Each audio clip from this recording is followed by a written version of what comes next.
But this morning, The Sun has published leaked documents which detail the sort of worst-case scenario from the government's perspective. What did those documents sort of say? Well, it was the very, very worst case scenario, and I think we really shouldn't be putting figures on it, but somebody was having a very bad day and a very pessimistic mood when they said potentially 500,000 dead. Because look, if you look at Hubei province, and there's about 50 million people in quarantine there, and that virus, you know, it came by surprise, but then it wasn't picked up for about a month. And they've had 2,500 deaths in a population of about 50 million.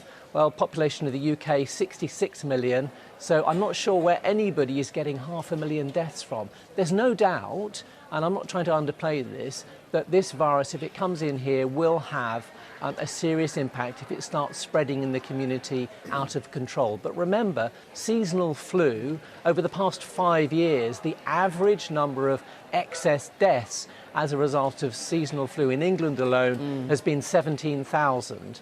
So it will, if it spreads out of control, have a serious impact on intensive care units, and it will have a serious impact on the NHS. But for most of us, this will be a mild illness. And I remember covering swine flu, the swine flu pandemic, and Liam Donaldson, the chief medical officer, published the worst case scenario of 65,000 deaths, and there ended up being about less than 500 from swine flu. Now, it's a different virus to that, but nonetheless, you know, I do think we need to keep a sense of proportion here and give the advice that, you know, in northern Italy, if you go to northern Italy and then you come back, you should only self-isolate if you develop symptoms like a cough and a fever. But if you've been to one of those quarantine areas, then you should self-isolate immediately, even if you're well.